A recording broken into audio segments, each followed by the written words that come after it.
بسم اللہ الرحمن الرحیم۔ اعوذ باللہ السمیع العلیم من الشیطان الرجیم۔ بسم اللہ الرحمن الرحیم۔ الحمد لأہلہ والصلاة علی اہلہا۔ عزیز طلبہ، السلام علیکم ورحمۃ اللہ وبرکاتہ۔ امید ہے آپ سب خیریت سے ہوں گے۔ اصول الکافی سبق نمبر 42 میں کتاب العقل والجہل کا حصہ ہفتم بیان کیا جائے گا۔ سب سے پہلے خلاصہ جات کو دیکھ لیتے ہیں۔ سابقہ درس میں ہم نے کتاب العقل والجہل کی تیسری حدیث، اس کی لغات اور مشکل الفاظ کا معنی بیان کیا تھا، سند کی تحقیق پیش کی تھی اور شارحین کے نظریات بھی پیش کیے تھے۔ اس درس میں ہم انسان کی فکری صلاحیتوں کی تقسیم ذکر کریں گے، عقل سلیم اور چالاکی کے درمیان فرق، عقل کے اطلاقات کی مزید تدقیق اور شارحین کے نظریات بھی ذکر کریں گے۔ یہ وہ تیسری حدیث ہے جس پر کلام جاری ہے۔ اس کی سند کے حوالے سے گفتگو ہو چکی ہے۔ اس کے متن میں جو عقل اور چالاکی کے درمیان فرق کیا گیا ہے، اس پر گفتگو ہونے والی ہے۔ اس حدیث کی روشنی میں انسان کی فکری صلاحیتوں کی جو تقسیم کی گئی ہے، ایک تو عقل سلیم ہوتی ہے جس سے معرفت اور طاعت باری تعالی حاصل ہوتی ہے، اور دوسری نکرہ و چالاکی ہے جس سے انسان دنیاوی امور میں مدد لیتا ہے۔ اس حدیث کے ضمن میں علامہ ملا صدرہ شیرازی نے تفصیلی گفتگو کی ہے۔ ان کا کہنا ہے کہ عقل کے مختلف اطلاقات ہیں۔ کبھی اس سے ایک روحانی مخلوق مراد لی جاتی ہے جو نور اور پاک و پاکیزہ ہے، اور کبھی یہ انسان کی خصال اور ملکات پہ اطلاق اور استعمال ہوتی ہے، کبھی اسے غریزہ انسانی مراد ہوتا ہے۔ مختلف چونکہ اس کے اطلاقات اور معنی ہیں، اس وجہ سے وہ اس کے 6 معنی کی تفصیل بیان کرنا چاہتے ہیں۔ جناب علامہ ملا صدرہ شیرازی اپنی شرح اصول کافی میں اس کے پہلے معنی کی وضاحت دیتے ہوئے فرماتے ہیں کہ عقل کا معنی ہوتا ہے الغریزہ التی بہا یمتاز الانسان عن البہائم، یعنی وہ غریزہ ہے کہ جس کے ذریعے انسان جانوروں سے اور دوسری مخلوقات سے ممتاز ہوتا ہے۔ یہ ایک صلاحیت ہوتی ہے جس کے ذریعے وہ علوم نظری کو حاصل کرتا ہے اور مختلف جو فکری صنعتیں ہوتی ہیں ان کی تدبیر کرتا ہے۔ یہ پھر تمام انسانوں میں برابر ہوتی ہے، چاہے وہ احمق ہو، ذکی ہو، نائم ہو یا مغمى علیہ ہو، غافل ہو۔ یہ سارے انسان مختلف اپنی ضرورت کی چیزیں سیکھ کر پھر کوشش کرتے ہیں، زندگی میں مختلف کام کرتے ہیں۔ تو یہ جس طرح حیات اور زندگی غریزہ ہے حیوان میں کہ وہ اس کے ذریعے حرکات وغیرہ ادراکی حسی کام کرتا ہے، اسی طرح یہ عقل غریزہ ہے جس کے ذریعے انسان اپنی ضرورت کے علوم نظری کو حاصل کرتا ہے، تو اس کے ذریعے وہ حیوانات سے جدا ہو جاتا ہے۔ حیوانات بھی حرکات کرتے ہیں، ڈر کے وقت مثلا اپنا دفاع کرتے ہیں اور مختلف ان کی جو ایکٹیویٹیز ہوتی ہیں، لیکن انسانی جو کام ہوتے ہیں، جس چیز کے ذریعے وہ حیوانات سے جدا ہوتا ہے، وہ یہی غریزہ عقلی ہوتا ہے۔ جناب ملا صدرہ شیرازی نے اپنی شرح اصول کافی میں اس پہلے معنی کی وضاحت کرتے ہوئے کچھ اس کی نظیر بھی پیش کی ہے، جیسے انسان کی آنکھ کے اندر ایک غریزہ موجود ہے جس کے ذریعے وہ رؤیت کرتی ہے، چیزوں کو دیکھتی ہے، اسی طرح انسان کی عقل بھی ایک غریزہ ہے جس کے ذریعے وہ دوسرے حیوانات یا دوسری جو مخلوقات ہیں ان سے جدا ہوتا ہے۔ فرمایا والعقل بہذا المعنى یستعملہ الحکماء فی کتاب البرہان ویعنون بہ قوۃ النفس التی بہا یحصل الیقین بالمقدمات الصادقۃ الضروریہ لا عن قیاس وفکر بل بالفطرۃ والطبع ومن حیث لا یشعر من این حصلت وکیف حصلت۔ یہ عقل کا جو معنی ہے حکماء اور فلاسفہ کتاب البرہان میں استفادہ کرتے ہیں، اور اسے قوت نفس سے بھی تعبیر کیا جاتا ہے جس کے ذریعے مقدمات ضروریہ اور بدیہیہ کا یقین حاصل ہوتا ہے بغیر کسی فکری کاوش کے۔ اس کے لیے کوئی ضرب تقسیم نہیں کرنی پڑتی، بلکہ یہ فطرت میں حاصل ہوتا ہے، اور یہ بھی محسوس نہیں ہوتا کہ یہ کیسے حاصل ہو رہے ہیں اور کہاں سے حاصل ہو رہے ہیں۔ اور دوسرا معنی عقل کا جسے متکلمین استعمال کرتے ہیں تو اس کی بھی یہاں پر وضاحت کی ہے، فرماتے ہیں فَهَذَا مَا يُسَمُّونَهُ الْعَقْلُ كَمَا يَظْهَرُ مِنْ اسْتِقْرَاءِ اسْتِعْمَالَاتِهِمْ، کہ وہ کہتے ہیں کہ اس چیز کا عقل تقاضا کرتی ہے، اس چیز کا عقل نفی کرتی ہے، تو یہ ان کے استعمالات کے استقراء اور ان کے مشاہدے سے حاصل ہوتا ہے۔ هَذَا اللَّفْظُ فِي مَا يَتَخَاطَبُونَ بِهِ أَوْ يَكْتُبُونَ فِي كُتُبِهِمُ الْعِلْمِيَّةِ، اپنی علمی کتابوں میں اس کو استعمال کرتے ہیں۔ من هذا الباب العلوم الضروریہ کالعلم بأن الاثنین ضعف الواحد، دو ایک سے دگنا ہوتا ہے، اسی طرح کی یہ جو چیزیں ہیں اس کے لیے متکلمین اس کو استفادہ کرتے ہیں۔ علامہ ملا صدرہ شیرازی اپنی کتاب شرح اصول کافی میں مزید عقل کے تیسرے معنی کو بیان کرنے کے لیے فرماتے ہیں یہ وہ عقل ہے کہ جو کتاب اخلاق میں استفادہ ہوتی ہے، اور یہ بھی نفس کا ایک جز ہوتا ہے کہ جو حاصل ہوتا ہے مختلف چیزوں کے اعتقاد پر مواظبت اور طول تجربہ کے ذریعے۔ فَإِنَّ ذَلِكَ الْجُزْءَ مِنَ النَّفْسِ سُمِّيَ عَقْلًا وَالْقَضَايَا الَّتِي تَحْصُلُ لِلْإِنسَانِ بِهَذَا الْوَجْهِ، یہ جزء نفس کے اسے عقل سے تعبیر کیا جاتا ہے، اور جو قضایا اس لحاظ سے حاصل ہوتے ہیں تو وہ مبادی اور رائع ہوتے ہیں، یعنی اخلاقی امور میں ان کو اہمیت دی جاتی ہے۔ جناب ملا شیرازی چوتھے معنی کی وضاحت کرتے ہوئے فرماتے ہیں اکثر لوگ اسے استفادہ کرتے ہیں جب انسان کے لیے کہتے ہیں کہ وہ عاقل ہے، اور ان کی مراد کیا ہوتی ہے کہ اس کے اندر فہم و فراست پائی جاتی ہے، فطانت پائی جاتی ہے، اور مختلف دنیاوی امور میں وہ بڑا ماہر ہے، بڑی چالاکی سے وہ اپنے کام نکال لیتا ہے۔ تو یہ عقل کے لیے وہ جو استعمالات ہوتے ہیں عمومی طور پر اس معنی میں لیتے ہیں، لیکن اہل حق فلا یسمون هذه الحالة عقلا بل اسماء اخر، لیکن جو اہل حق ہوتے ہیں فقط چالاکی کی بنیاد پر اس کو عقل کا نام نہیں دیتے، بلکہ دوسرے نام اس کو دیے جاتے ہیں، نکرا، شیطنت، دہا و شبہ هذه الاسماء۔ اس کی وجہ کیا ہے کہ نفس انسانی متى كانت نشأتها غیر مرتفعة عن عالم الحرکات وكان الغالب على طبعها الجزء الناری التي شانها سرعة الحركة وقوة الاشتعال، فمثل هذه النفس النارية شديدة الشبه بالشيطان في استنباط الحيل والمكر والاستبداد بالرأي والعمل بالقياس الفاسد۔ خلاصہ یہ ہے کہ جب انسان کا نفس اسے عالم حرکات سے بلند نہ لے جائے اور غالباً اس کا استفادہ یہی چالاکیوں میں منحصر ہو جائے اور وہ شیطانی ہیلے بہانے کی حد تک سوچنے لگے، عارضی مفادات کی حد تک وہ کام کرے، تو اس کو پھر عقل سلیم سے تعبیر نہیں کیا جاتا۔ بخلاف النفوس النوریہ المطمئنہ، بخلاف یہ کہ عقل سلیم کیا ہوتی ہے، نفوس نورانی ہوتی ہے، وہ مطمئنۃ الطبع ہوتی ہے، معتدلۃ الخلقت ہوتی ہے، العالیۃ الجوہر ہوتی ہے، اس کا جوہر بلند ہوتا ہے، وہ اپنے خالق و مالک کی معرفت حاصل کرتی ہے، اس کی ذات پر توکل کرتی ہے، اور چالاکی اور غلط طریقوں سے مفاد اور مقصد تک پہنچنے کو اہمیت نہیں دیتی۔ اسی معنی کی مزید وضاحت کرتے ہوئے جناب ملا صدرہ شیرازی فرماتے ہیں گویا انسان کے اندر نفس انسانی کے دو جز ہیں، ایک تو جز انفعالی علمی ہے، ینفعل عن المبادئ العالیہ بالعلوم والمعارف التي غایتها انفسها، ایک تو جز انفعالی علمی ہے کہ جو علوم و معارف الہی سے منفعل ہوتا ہے، ایمان باللہ والیوم الآخر، وثانیہ جز فعلی عملی یفعل فیما تحتہ بسبب الآراء والعلوم التي غایتها ان یعمل بمقتضاها من فعل الطاعات والاجتناب عن المعاصی والتخلق بالاخلاق۔ دوسرا جز فعلی عملی ہے کہ جو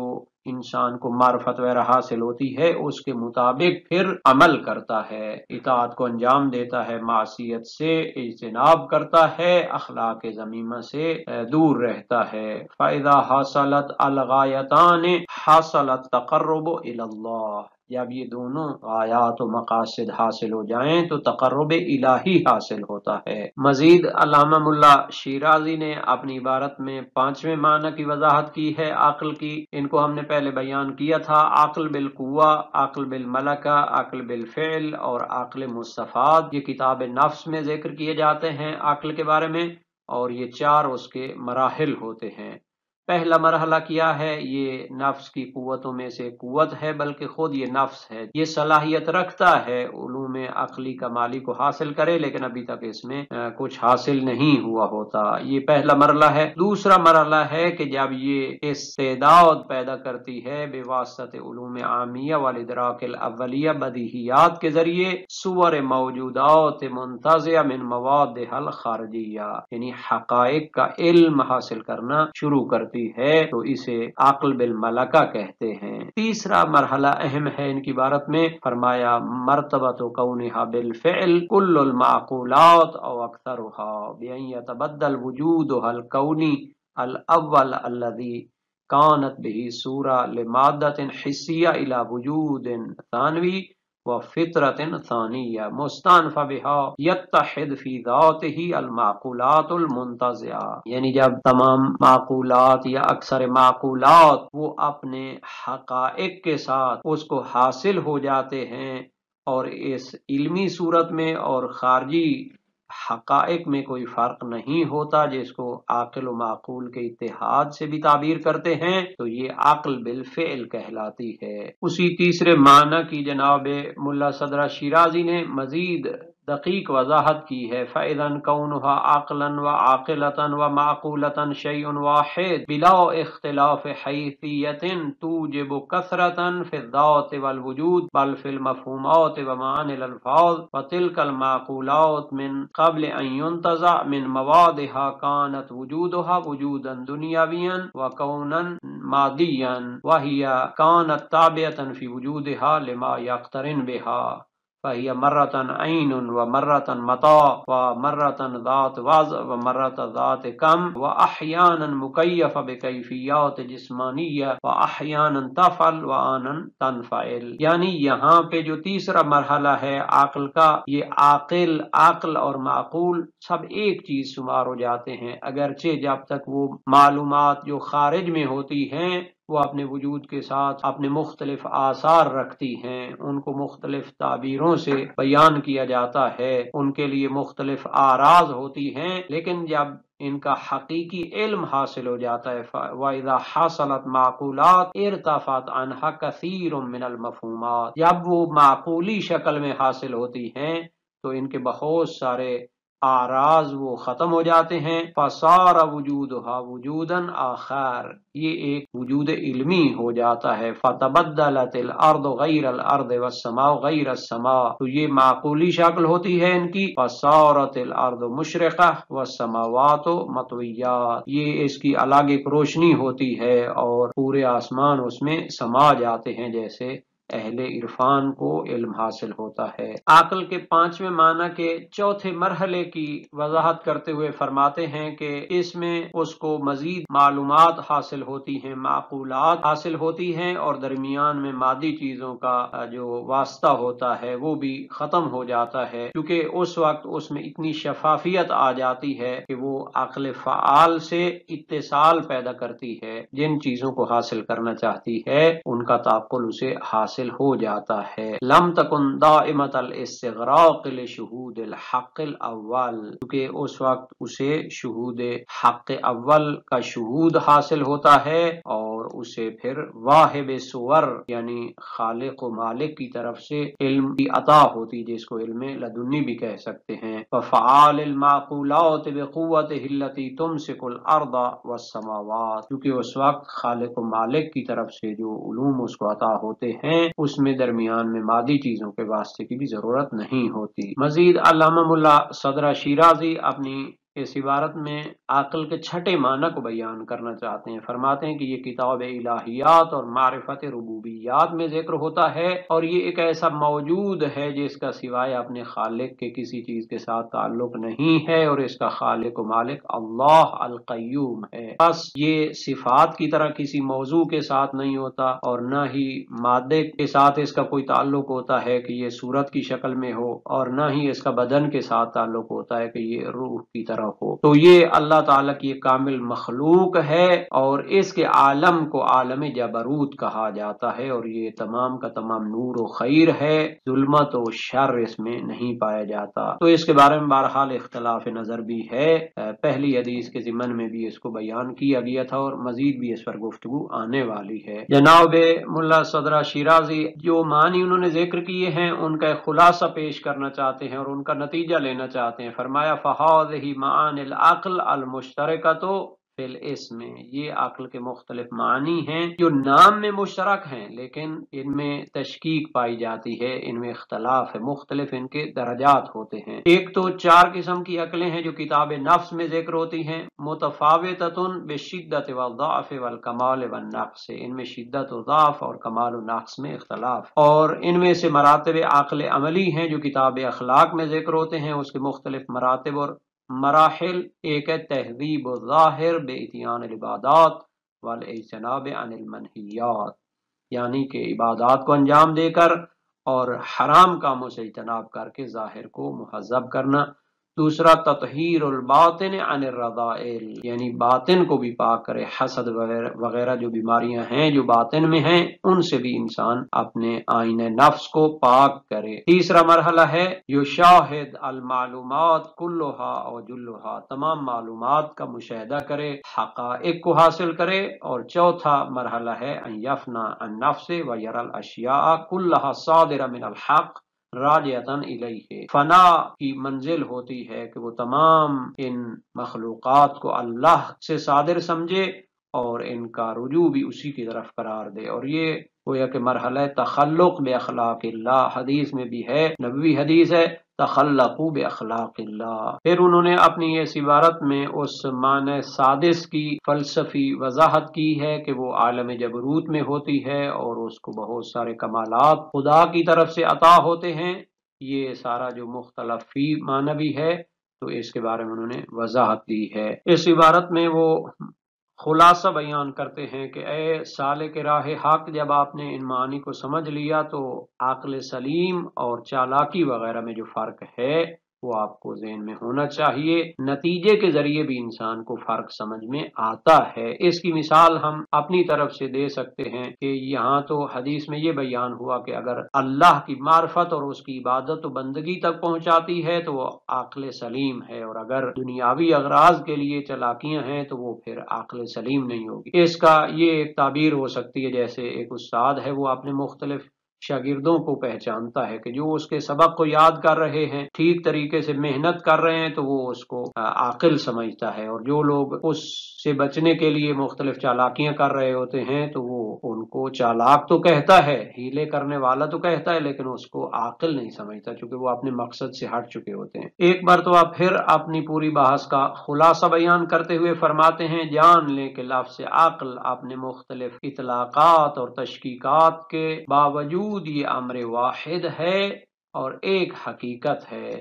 یہ کوئی جسمانی چیز نہیں ہے اور اس میں صفات جسمانی نہیں ہیں، لیکن یہ اشتراک مفہومی کے لحاظ سے یہ ایک علم کا موضوع بن سکتا ہے، جیسا کہ کتاب کافی میں اس کو موضوع قرار دیا ہے اور اس کے متعلق مختلف جہات سے بحث جاری ہے۔ جناب ملا صالح مازندرانی نے بھی اس حدیث کے حوالے سے بیان کیا ہے کہ سائل نے اس کی حقیقت کو سمجھنا چاہا ہے تو امام نے اس کے بعد خواص اور اس کے مقاصد کے ذریعے آسان طریقے سے بیان کر دیا ہے کہ اگر عقل کو پہچاننا ہو تو اسے چالاکیوں سے فرق کر سکتے ہیں، اگر یہ مقصد پر ٹھیک جاری ہے تو یہ عقل سلیم ہے، ورنہ یہ چالاکی کہلائے گی۔ اور انہوں نے اپنی اس عبارت میں مزید اس کو نکرہ اور چالاکی کے عنوان سے وضاحت دی ہے کہ عقل میں نورانیت پائی جاتی ہے، رحمان کی معرفت پائی جاتی ہے، جبکہ جو چالاکی ہوتی ہے، ظلمت دنیاوی مفادات کے پیچھے ہوتی ہے۔ یہ بھی جناب ملا